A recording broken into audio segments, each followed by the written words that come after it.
Vous écoutez Le Salon dans tes oreilles, une balado-diffusion dans laquelle des auteurs, des autrices et des personnalités discutent de leurs livres et des sujets qui animent l'actualité littéraire. Les enregistrements ont été faits lors du dernier Salon du Livre de Montréal. Moi, je vais me présenter.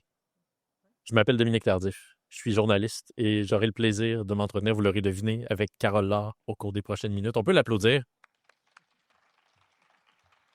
Un très bon journaliste de la Presse Plus. Merci. Non, mais vous me ferez des compliments à la fin si l'entretien... Si vous êtes bon. Si je suis bon, c'est ça, Si exactement. vous n'êtes pas mon âge. Je ne dirai pas votre âge. Okay. Promis. Promis. OK. On s'entend. Non, il ne faut pas le dire. On ne parle plus de ça, c'est réglé. Carole, vous êtes ici parce que vous avez publié il y a environ un mois votre premier roman, « Je ne m'éloigne jamais trop de la maison ». C'est paru chez VLB Éditeur. J'avais envie de vous demander, pour commencer cet entretien, quel genre de relation, quel genre de rapport vous avez avec la littérature, avec les livres? J'ai toujours beaucoup lu, mais sauf que dans mon enfance, mes parents adoptifs ne savaient pas vraiment très bien lire. Ma mère, oui, mon père, non. Mais j'ai été introduit à la littérature par ma sœur mère, je vous raconterai qu'ici après. On va y venir, oui. Et donc, j'ai toujours aimé beaucoup la littérature. Puis aussi, quand j'ai commencé à faire très jeune du cinéma, l'écriture, je rencontrais beaucoup de gens dont l'écriture est importante. Et plus tard, là où je me suis mis à lire vraiment beaucoup, c'est que quand j'ai commencé à faire des films à Paris, il y avait la maison d'édition POL, qui était la porte voisine de la mienne. Alors là, il me donnait tous les livres. Hein? Et donc, je me suis mis à beaucoup fréquenter des écrivains. C'est comme ça que je suis devenue amie avec Emmanuel Carrère, avec plein d'écrivains. Donc, oui, la littérature fait partie de ma vie parce que ça m'aide à vivre encore plus en vieillissant. Je ne peux pas m'empêcher de lire. Je me réveille très tôt. Plus je vieillis, plus je me réveille de bonne heure, puis je me mets à lire, puis voilà, je lis. Ça me fascine, Ce sont lesquels les écrivains, les œuvres qui vous ont passionné? Il y en a de toutes les... Si je vous disais, ça dépend des années. Hein, ça dépend des années. Mais un livre qui m'a toujours accompagnée à partir du moment où j'ai eu des enfants ados, mettons, que c'est pas toujours drôle, les ados, là. Là, je me suis mis à lire beaucoup, je ne sais jamais son nom comme il faut, « Femme qui court avec les loups ». Oui. De Clarissa Pina, je ne sais pas quoi. Oui. Donc ça, c'était comme ma Bible. Je lisais les contes, puis les morales derrière, puis ça m'aidait beaucoup. Et puis j'ai lu beaucoup, j'ai commencé à lire un peu. Ce qui m'a manqué, c'est de la philosophie. Ça, j'ai moins lu de la philosophie, mais quand je rencontrais quelqu'un qui me fascinait avec ça, mais là, j'essayais de... Donc, je suis devenue aussi un peu amie avec un autre écrivain qui est Edgar Morin. Edgar Morin, maintenant, il a 104 ans. Donc, comme moi, je veux vivre jusqu'à 100 ans, je regarde de quoi il a l'air. Hein? Mais je vois qu'il a toute sa tête, puis ça, c'est merveilleux quand un écrivain finit aussi vieux avec tout son mental. Mais la littérature française, beaucoup, puis les classiques, les grands classiques. Comme là, j'ai envie de relire encore Dostoïevski, parce que j'ai lu... Dostoïevski, parce que vous l'avez déjà lu? Oui, pas tous, mais j'ai le goût de relire depuis que j'ai lu Kolkhoz, le film, le dernier roman d'Emmanuel Carrère, que j'aime beaucoup. Ça m'a donné envie de relire ça, Guerre et paix, par exemple. Et ça dépend des années. Il y a des années que j'ai envie de lire des romans extrêmement... J'aime pleurer, moi. Au cinéma aussi, j'aime pleurer en lisant, j'aime pleurer au cinéma. J'aime ça quand il y a un côté très dramatique. Mais cette année, les livres, y compris le mien, il y a beaucoup de gens qui ont écrit sur leur mère. En commencer par Emmanuel Carrère, qui a écrit sur sa mère. Nothomb aussi, elle écrit sur sa mère. Amélie Nothomb. Régis Geoffrey écrit sur ma mère, d'ailleurs, la mère. Donc, on dirait que le thème, cette année, est devenu très présent. Je me demande si ce n'est pas le climat de toutes les guerres qu'on a autour de nous. Puis, ça se peut, on est tellement quelque chose de rassurant dans la figure de... Maman, c'est important. Donc, moi, mon roman, le mien, parle aussi de mère. Parce que mon histoire est quand même spéciale. Vous allez voir, si vous lisez mon livre, dans les débuts, j'ai été donnée dans une famille, bébé naissant. Donc, j'ai été livrée dans une famille qui avait 6 enfants à eux. Le père et la mère en avaient 6. Mais quand ils m'ont adoptée comme 7e, Ils étaient tous plus vieux. Ils étaient au-dessus de 20 ans. Donc, il y en a juste une qui était restée à la maison, puis les autres étaient partis. Donc, j'étais un bébé avec comme des gens qui auraient pu être mes grands-parents et une sœur que j'appelais ma sœur-mère. Donc, j'ai eu ma mère biologique, ma mère adoptive, qui était un peu comme une grand-mère, et ma sœur que j'appelais ma sœur-mère. Je ne savais pas si c'était ma sœur ou ma mère, mais je la considérais ma sœur-mère. Donc, moi aussi, mon roman parle beaucoup de ça. Puis, en plus, je trouve que d'écrire sur la mère quand tu ne l'as pas connue, la mienne, ben je la fais vivre dans mon roman. Je la fais vivre, elle vit je la rencontre dans mon roman. Parce que cette famille adoptive, je peux parler? Vous pouvez parler. C'est vous qu'on est venu entendre, Carole. OK. Dans ma famille adoptive, je disais, mais d'où je viens, papa? D'où je viens? Ben, je l'ai déjà raconté, mais c'est vrai qu'il me racontait une histoire différente chaque jour. Parce je vivais à Shawinigan. J'ai été adoptée à Shawinigan. J'ai passé de 0 à 18 ans dans la même maison à Shawinigan.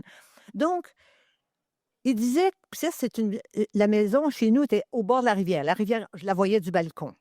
La rivière Saint-Maurice. Il disait, ben, on t'a trouvé dans un canot, tu étais une petite princesse indienne, puis on t'est arrivé en canot, un bébé, puis on t'a pris, puis Ah, moi, j'aimais ça être une princesse indienne. Le lendemain, il disait que j'étais arrivée en parachute sur son terrain. Ça, j'aimais un peu moins ça. Une autre fois, l'hiver, il me disait que j'étais dans une boîte de carton avec des petits chats, puis que la souffleuse s'en venait, puis il avait juste eu le temps de m'arracher avant que la souffleuse. Donc, il me faisait vivre toutes sortes de rôles. C'est pas tout à fait étonnant que je suis devenue actrice après. Mais moi, j'aimais ça. Puis les contes, il me racontait tout. C'était pas un homme instruit, mais c'était un conteur. Puis il aimait beaucoup la nature. Il m'a tellement fait imprégner l'amour de la nature en moi. Puis je me dis que les contes ont... Donc, mon livre, il y a un petit côté conte dans mon livre aussi. Parce que moi aussi, je suis un peu... Je pars souvent avec mon imaginaire dans les contes. Et j'ai pensé comme ça, enfant aussi. Puis, comment vous dire?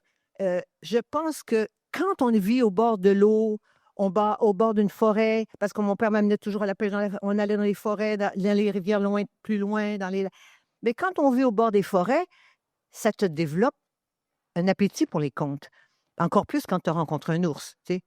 Donc, c'est sûr que moi, j'aime ça. Mon livre, c'est ma vie. Vous ne saurez pas ce qui est vrai et ce qui n'est pas vrai. Parce que ma vie est inventée aussi. Parce que je l'ai inventée, la mer. Moi, je plonge sous l'eau, je fais toutes sortes d'affaires dans mon livre où je la rencontre. Je ne sais plus. Je vais vous citer, Carole. Ai-je la mémoire de ce que je pense avoir vécu ou de ce que j'aimerais avoir vécu? Ça, j'y crois beaucoup. Comment est-ce que vous avez réinvesti votre mémoire, vos souvenirs en amont de l'écriture de ce livre? Moi, je pense qu'on a quand même, dans notre subconscient, quelque chose qui nous protège. Je pense que des fois, notre subconscient peut avoir de la puissance parce que on peut arriver à effacer des choses ou alors se rappeler en les mettant plus jolies. On l'arrange, nos souvenirs, on les arrange. Certains oublis sont-ils salvateurs? C'est la question qui vient ensuite. Certains oublis sont salvateurs. Je pense que oui. Parce que cultiver OK. Moi, je pourrais vous dire, OK, moi, j'ai été orpheline, mon père m'a donné, il n'est jamais venu me chercher. Jamais. Ça, c'est une honte à porter. OK? C'est dégueulasse. Tu ne peux pas vivre à dire, youpi, mon père, c'est quoi ton père? Bien, moi, je disais que c'était un lion, bien non, un ours, parce que je ne savais pas qui il était. Et s'il n'est pas venu me chercher, j'avais une espèce de petite honte. D'autant plus que je portais le nom de cette famille. Je vais revenir sur ta réponse. Je portais le nom de cette famille adoptive et tout d'un coup, à 7 ans, mon père adoptif me dit, ben, faut que tu portes tel nom. Faut que tu changes de nom. Change de nom? Comment ça, je change de nom? Je ne change pas de nom. Toute la ville me connaissait. Parce que les petites villes, tout le monde se connaît. Pourquoi j'ai changé de nom? Ben, il dit, parce que tu n'es pas adopté légalement. Ben, j'ai dit, t'as qu'à m'adopter légalement et tout. Mais il dit, je peux pas, ton père est vivant. Alors là, j'ai détesté ça.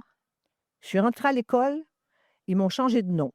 Je ne sais pas pourquoi, mais il n'était pas très instruit. Mon père, c'était un ouvrier qui est rentré à 14 ans dans l'usine de pulpe et papier à Shawinigan, et est sorti à 65 ans. C'est un homme merveilleux, génial, c'est une famille fantastique, mais un ouvrier qui connaissait la nature et son usine où il a travaillé tous ses chiffres toute sa vie, en décalage horaire toute sa vie. 8 à 4, 4 à minuit, minuit à 8, 8 à 4, 4 à minuit. C'est affreux. Donc, moi, je me suis dit, ben, quand je serai plus tard, moi, je vais m'en trouver un nom, je vais m'en construire un nom. Carole Laure, c'est pas mon vrai nom, mais je l'ai légalisé. Je me le suis choisi, un nom d'actrice, Carole Laure. Pas pire, c'est pas plus fou que Miu Miu, parce que quand Miu Miu arrivait à l'aéroport, les gens disaient miaou miaou, que c'est ça, ce nom-là.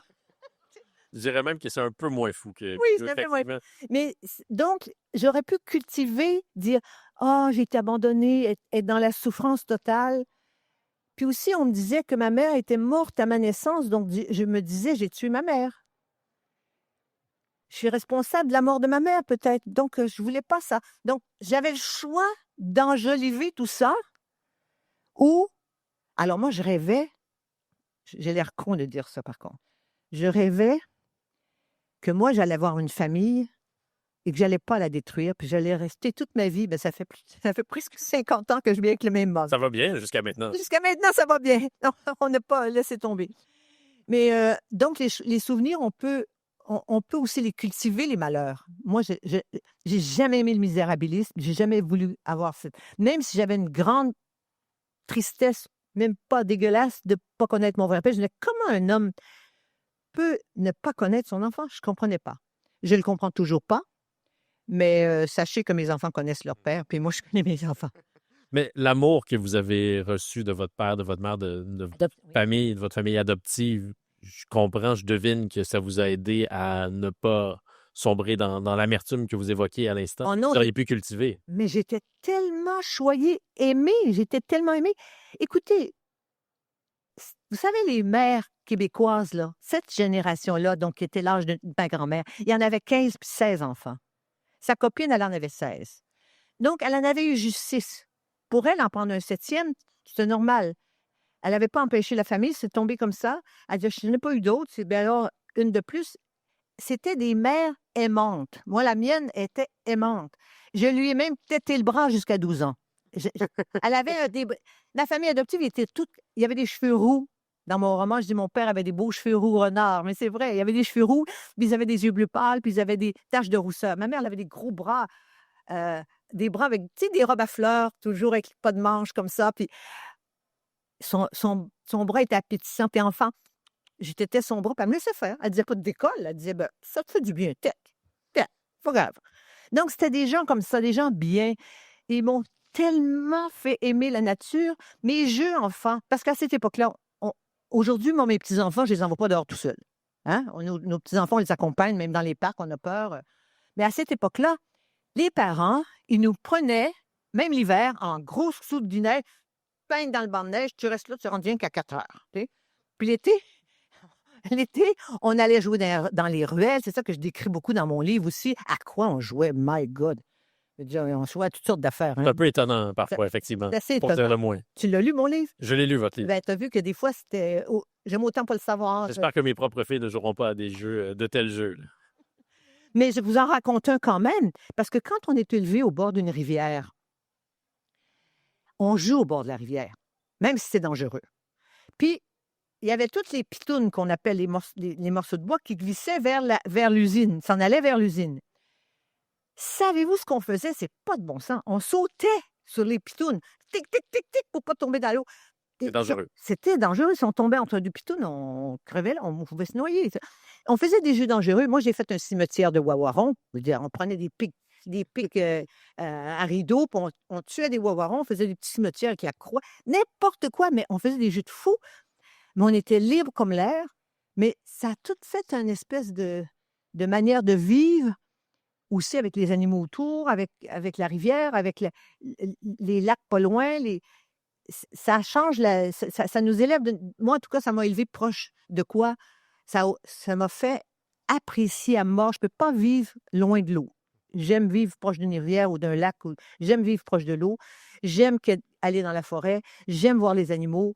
Louis et moi, maintenant, on a une maison dans les Laurentides où les biches sont tout le tour. Il y a un parc épique qui nous visite. Il y a des renards. J'aime ça. Et je pense que ça te met les deux pieds sur terre d'une manière... Ça fait du bien à l'âme. Je ne sais pas vous dire. Voilà. À quel moment est-ce que vous avez pris conscience, où on vous a dit que c'était ça, votre histoire que vous aviez été Toujours. adoptée? Je n'ai pas le souvenir de quand. C'est pas un moment. On m'a pas dit tout d'un coup, un jour, voilà, tu es adopté. Je, je l'ai toujours su. J'ai été élevée comme ça.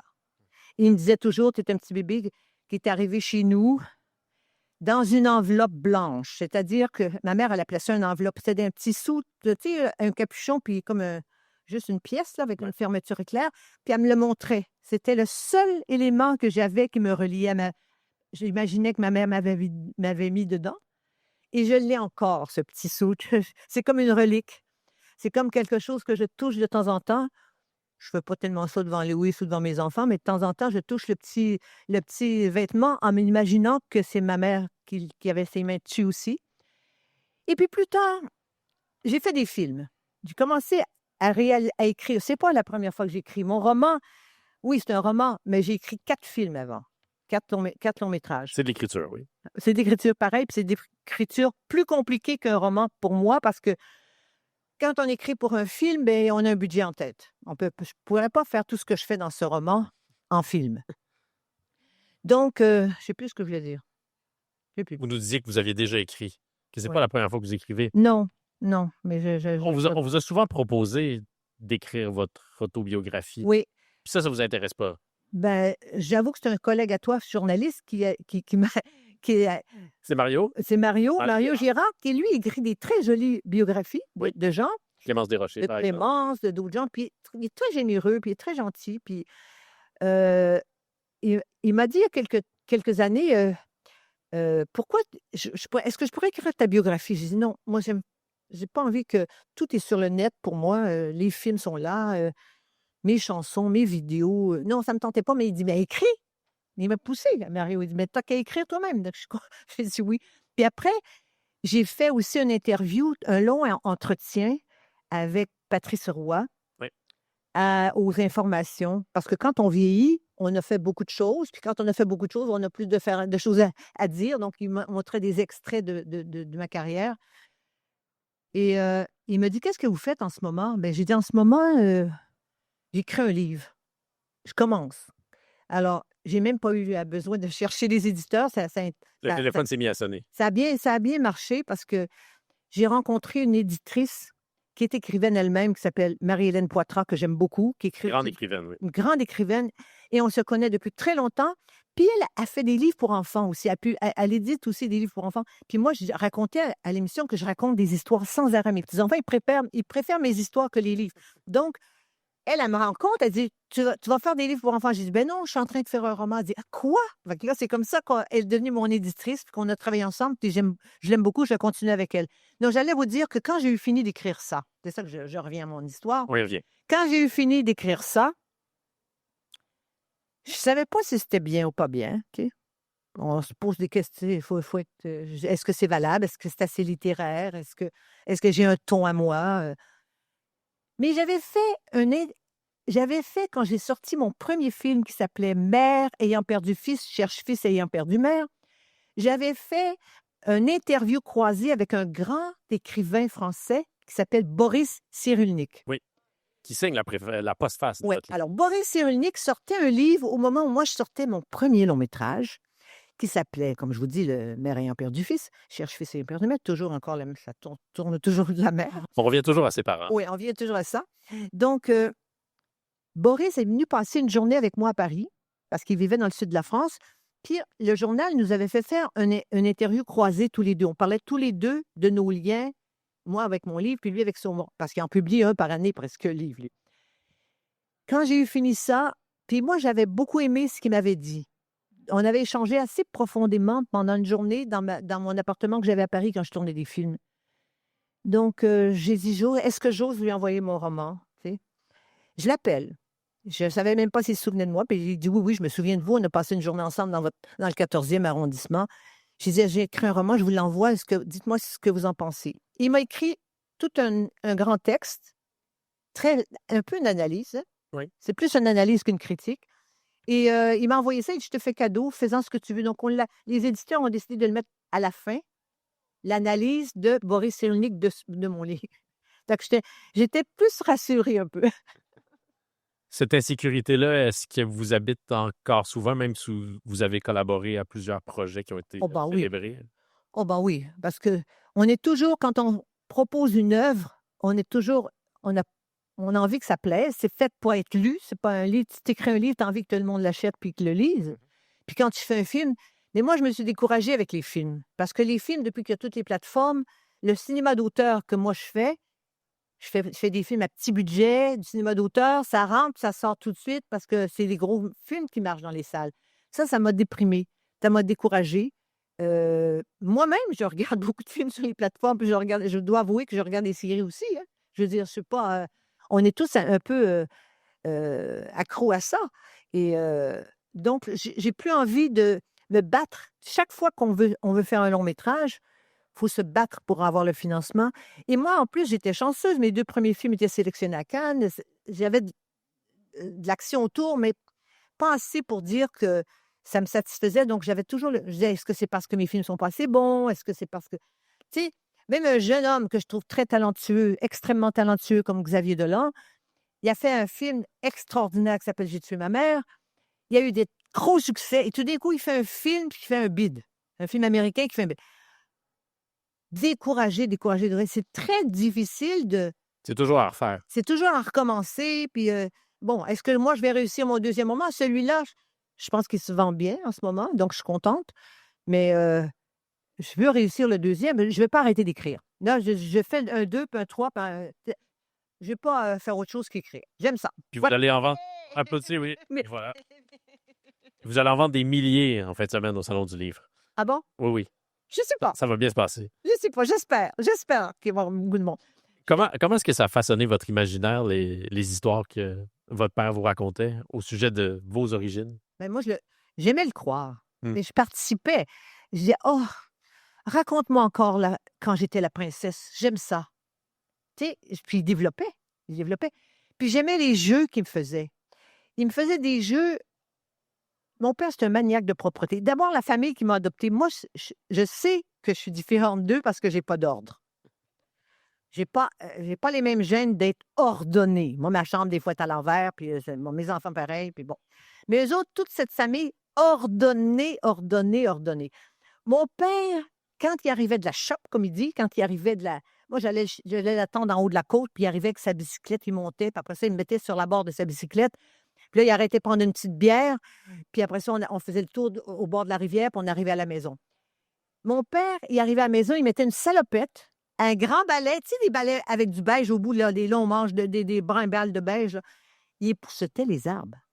Je veux dire, Les arbres? les arbres. Là, il prenait son balai, puis il faisait ça sur tous les arbres qui étaient sur son terrain en avant de la maison. Il était maniaque, maniaque, maniaque. J'avais pas le droit d'aller à l'école sans avoir mes souliers complètement qui brillent. Mais ce qui m'a apporté le plus, c'est les jeux. Et on regardait les arbres.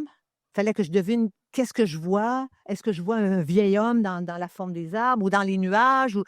Ou alors on allait à la pêche, puis il fallait que je prenne. On comptait quel poisson j'arrivais à soutirer de l'eau.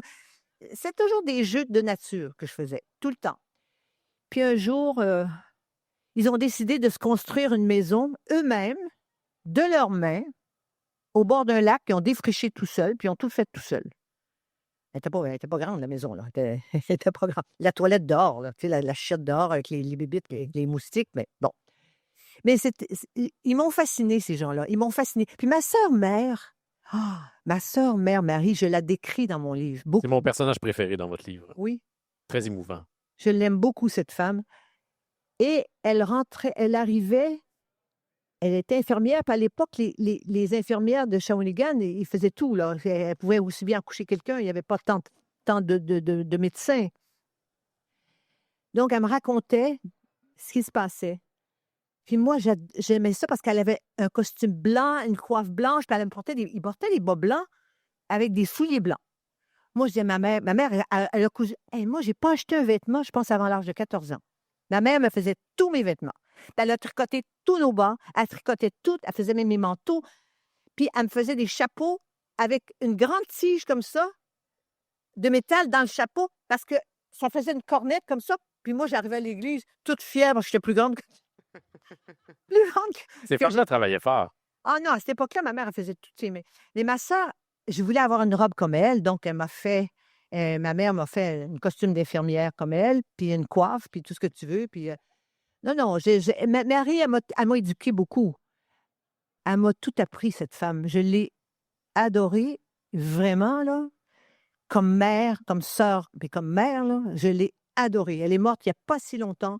J'ai été auprès d'elle jusqu'à sa mort. Je l'ai regardée mourir même. Elle a, elle a été tellement, vous savez, une vraie infirmière bonne, une qui aime son métier. Elle aimait tellement son métier qu'elle disait, bon, en fin de semaine, elle avait une voiture.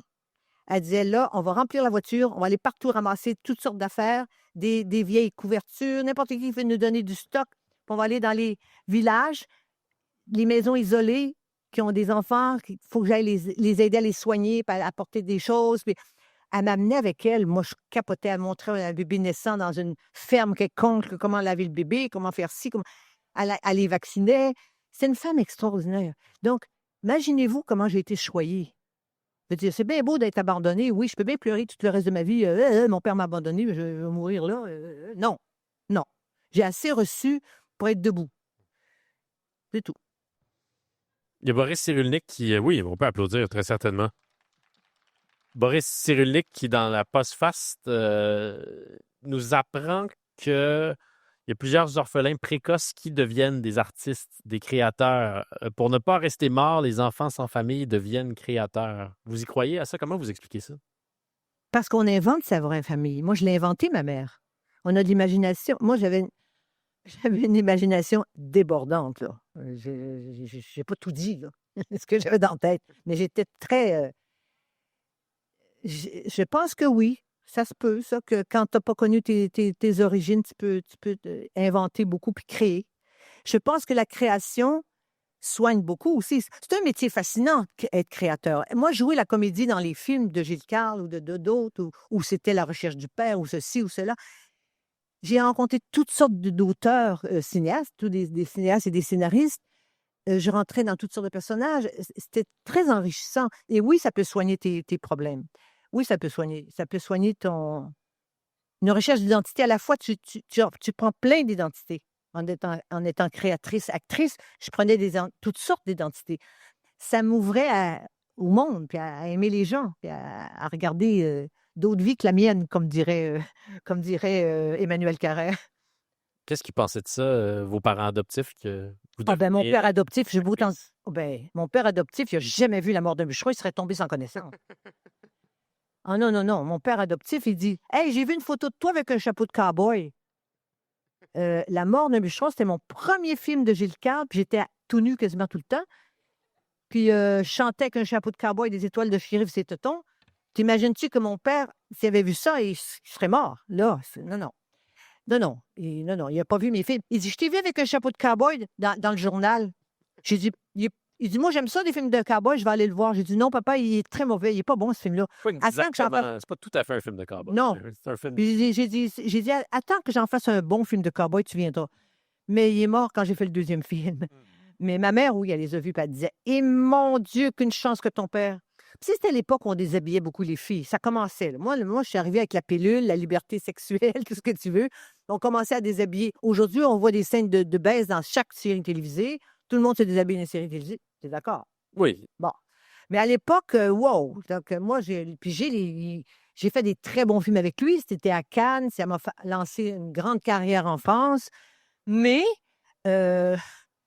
j'étais à poil souvent dans ses films. Il aimait ça.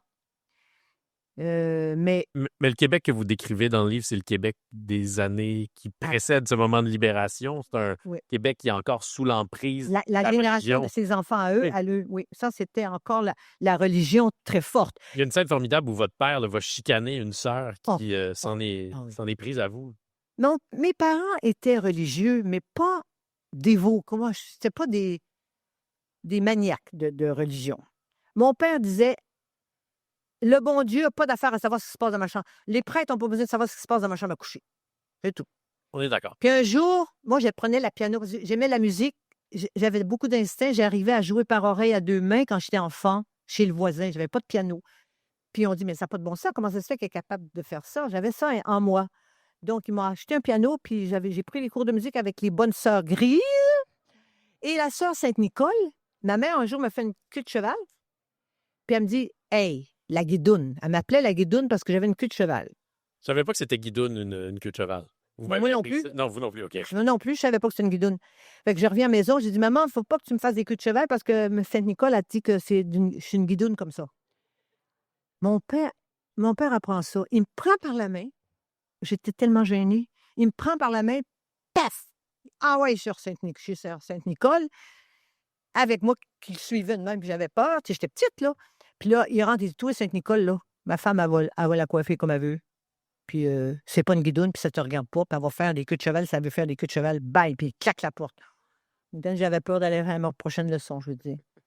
Non, mais c'était des gens, pas religieux, mais c'est vrai que la religion était très, très forte. Puis souvent, dans les familles, les amis, les frères et sœurs dans ces familles-là, il y avait un de la famille, parce qu'il y avait des grandes familles qui étaient religieux.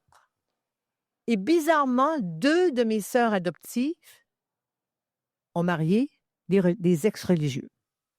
Ouais. Bizarre. Les hommes, dans votre livre, bon, il y a votre père qui est une figure tendre. Parfaite. On l'aime. On l'aime. Mais Les frères, on les aime pas. Il y a aussi un homme qui rôde, qui parfois tente d'attirer votre narratrice chez lui. Je vais vous dire pourquoi. Dans chaque ville, dites-moi si c'est vrai ou c'est pas vrai, mais dans chaque ville, il y a toujours un fou. Oui. On dit, ah, lui, c'est un fou. Ah, lui, il est fou. Mais là, votre fou, c'est un fou dangereux. Ben oui, mais il y en a toujours un fou. Puis dans les villages, puis au bord d'un lac, on dit, ah, cette maison-là est hantée, il y a quelque chose qui va pas. Ben moi, j'avais un fou. Il me faisait tellement peur. Mais à cette époque-là, les maisons n'étaient pas fermées à clé. Les maisons, elles étaient toutes ouvertes. On pouvait rentrer chez les voisins sans problème. Il y avait une moto qui me poursuivait dans la ville. Ben, peux-tu leur dire ce qu'il me faisait? Oui, c'est vous qui décidez. Ben, je vais vous dire qu'est-ce qu'il me disait. Je ne vous raconterai pas tout. Mais il disait, « Hey, toi, là, je vais t'attraper, puis je vais te couper les fesses en petites tranches, puis je vais les faire cuire dans une poêle, comme un steak. Ça va être mon steak, puis je vais te manger les petites fesses avec un gros cornichon. » J'avais peur, là. À chaque fois que la moto arrivait, je rentrais dans n'importe quelle maison, tu vois. En tout cas, puis ce qui m'a fasciné, c'est que cet homme, des années après, j'ai su qu'il est devenu policier. Autant dire qu'après ça, j'avais peur de la police.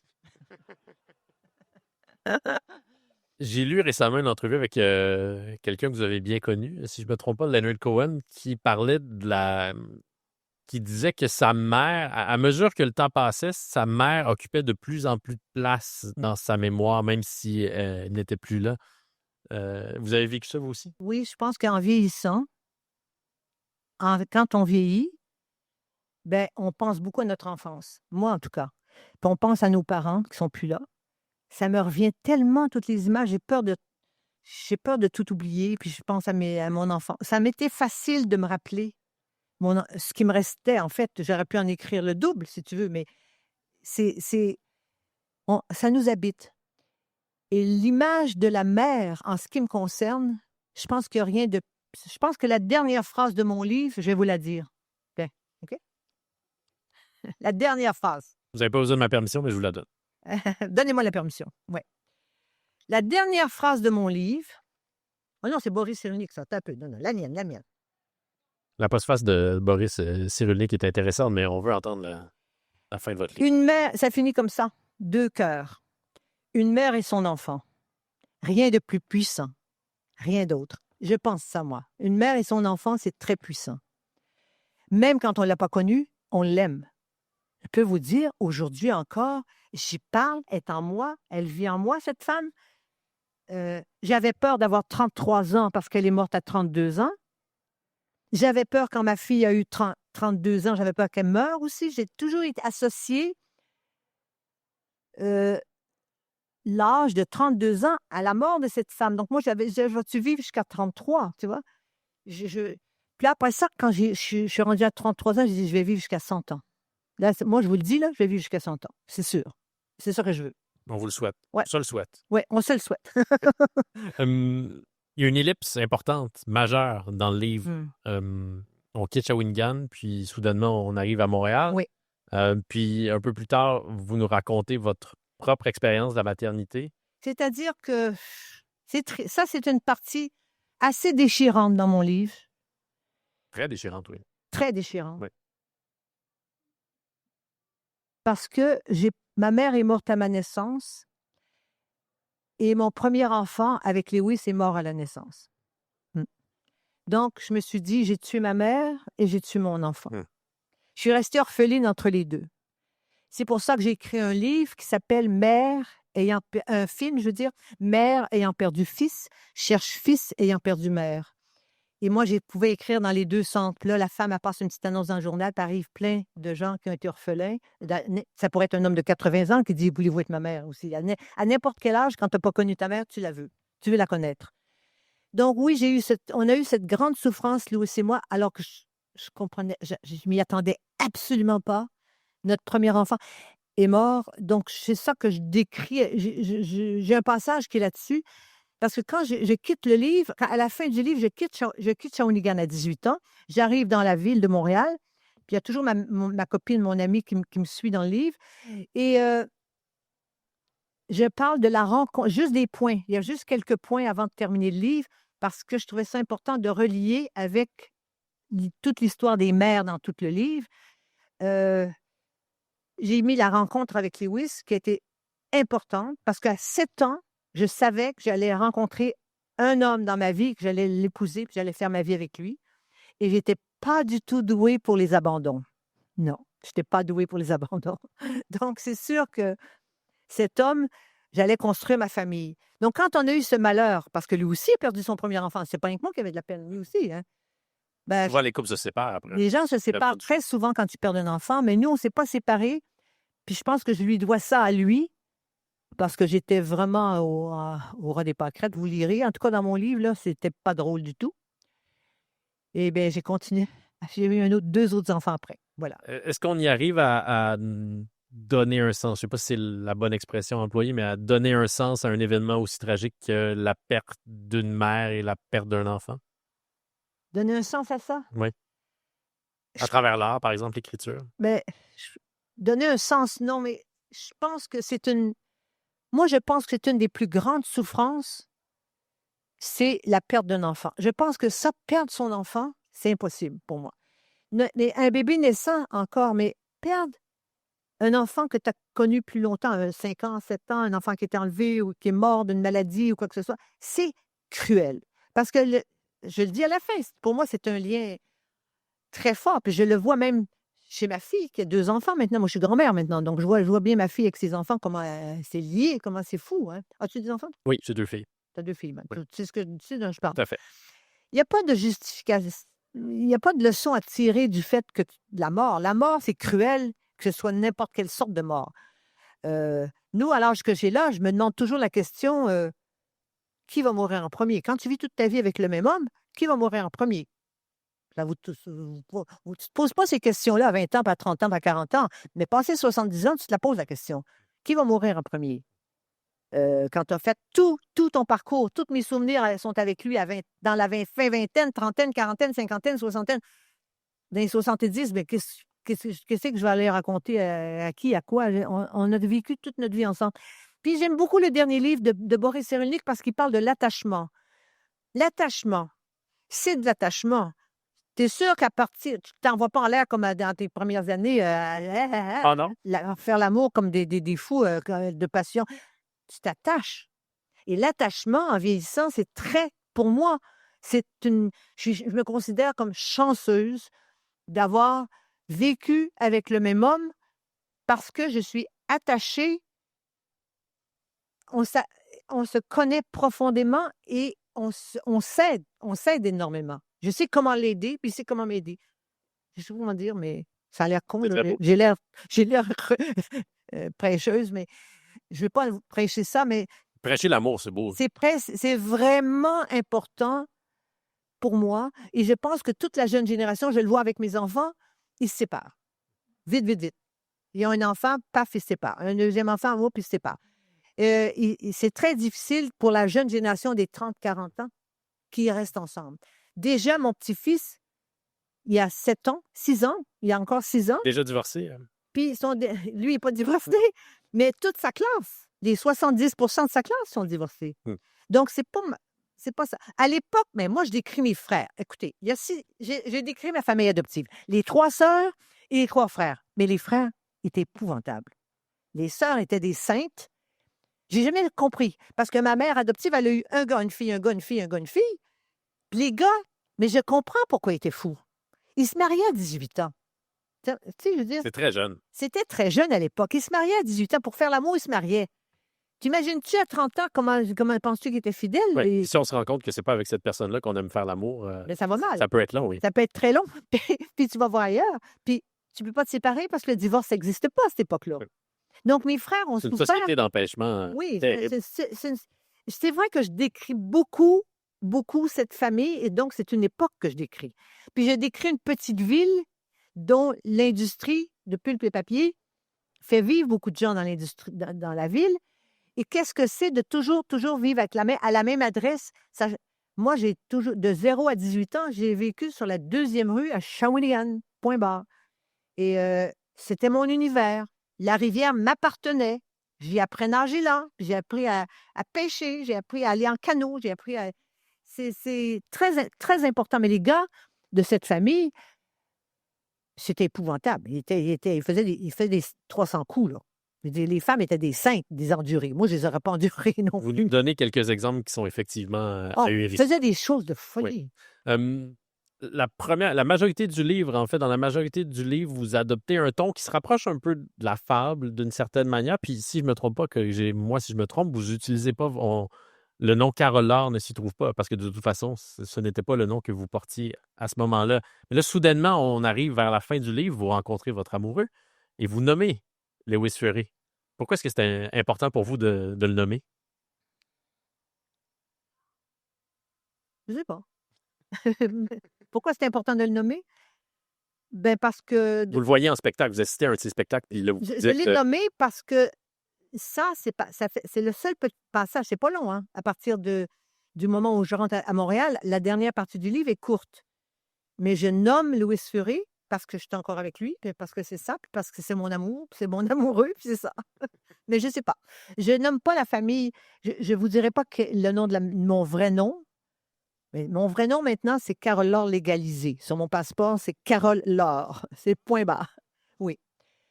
Donc, je ne vais pas porter le nom de quelqu'un que je ne connais pas. C'est tout. Quand on pense à Carole Laure, Ouais. on pense à la grande actrice, la réalisatrice qui a parcouru le monde, qui a été célébrée partout dans le monde. On ne pense pas forcément à Shawinigan.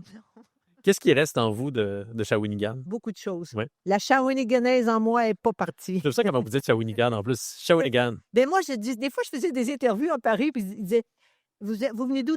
Moi, je suis une Shawiniganaise. Pardon? Je suis une Shawiniganaise. Ah, je viens de Shawinigan. Oui, j'ai toujours aimé ça. Puis mes parents, il y avait un tout petit chac en bois rond. Ben, aujourd'hui, j'ai une maison en bois rond. J'ai jamais quitté, même si j'ai fait beaucoup de films français, parce que j'ai fait des bons rôles avec Gilles Carle. Ça allait à Cannes, puis ça allait longtemps à l'affiche à Paris. Donc, c'est sûr que j'ai fait beaucoup de cinéma français, mais je n'ai jamais quitté ma résidence québécoise. J'ai jamais voulu devenir française. Donc, j'étais la Québécoise pour les Français, même si je jouais des Françaises. Parce que la première fois que j'ai eu une offre de film, c'est, croyez-le ou non, c'est Yves Montand qui m'appelle dans ma cuisine à Montréal. Moi, je pense que c'est une blague. OK? Il dit « Bonjour, mon petit, est-ce que vous êtes capable de jouer sans accent? » Ben, j'ai dit « Vous en avez un accent? » Il y en avait En tout cas, pour en faire une histoire courte, j'avais un film de Gilles à l'affiche et j'ai commencé au cinéma à être la partenaire d'Yves Montand dans La Menace, un film d'Alain Corneau que j'aimais beaucoup, que j'ai beaucoup aimé. Et ça a déchaîné après. J'ai fait plein de films. Mais comme j'étais aussi très amoureuse de mon amoureux, de Lewis, il chantait, mais moi, je voulais chanter aussi. Lui voulait que je chante. Fait on a commencé à... Lui, c'était un compositeur, puis un chanteur et un écrivain de comédie musicale. Donc, on a travaillé ensemble aussi. Mais Shawinigan, ça m'a collé tout le long. Et ça les faisait rêver, les Français, tu comprends? Ben, parce qu'eux autres, c'était ma cabane au Canada. Hein, tu Ça fait comprends? rêver Shawinigan. Shawinigan, ça fait rêver ce mot-là. Hein, je disais, c'est au bord de la rivière, c'est une ville un peu industrielle par la pulpe et papier. Mais bon, c'est quand même une ville le fun. Je suis très déçue parce que là, je viens de faire une interview avec un journaliste d'un petit journal de Shawinigan, local, je ne sais pas ce Oui. que c'est. Il me dit, tu sais, là, dans ton livre, là, l'église Saint-Bernard, là, ben, on l'a démolie. J'étais déçue. J'étais très déçue. Puis aussi, je suis retournée à Shawinigan. Ma maison est là, la maison est là, mais tout a changé. C'est plus pareil. La rivière est là quand même. La rivière est la elle bouge maison. pas, elle. La rivière Elle bougera pas. non. Mais elle m'a paru plus petite. Parce que quand j'étais petite, elle me paraissait immense. Là, elle est toute petite, je trouve. C'est votre premier livre, mais c'est pas le dernier? Non, c'est pas le dernier. Je vous promets que j'en ai fait un autre, mais celui-là, il y a quelque chose que j'aime à laisser aussi. Un jour, il me semble que mes petits-enfants me connaîtront un peu avec ça. Ils Non? vont pouvoir le lire, oui.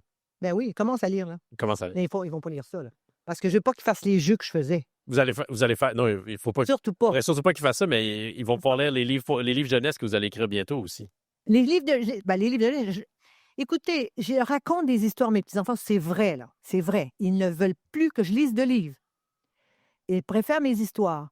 Puis ma meilleure que j'ai dû raconter 10 fois au moins, c'est mon histoire de kangourou taxi. Kangourou taxi. Oui, je vais les faire en livre parce que la mère kangourou, elle s'ennuie. Ses enfants sont partis, donc avec sa poche, elle décide de faire taxi. En tout cas, évidemment, il y a des animaux qui rentrent, mais tout d'un coup, elle arrive devant une grosse vache, elle ne rentre pas dans le tap. En tout cas, toutes sortes de folies. Je vais l'acheter puis je vais le lire à mes filles. OK. Je ne m'éloigne jamais trop de la maison. C'est le premier roman de Carole Laure. On peut l'applaudir. Merci à vous pour votre grande Merci écoute. pour votre écoute. Et puis, je vais aller à mon kiosque. Si vous voulez avoir mon livre, je vais en dédicacer. Kiosque 304, vous pourrez retrouver Carole dans quelques instants. Merci beaucoup, Carole. Bonne journée au Salon du Livre. Bonne soirée. T'es bon, toi?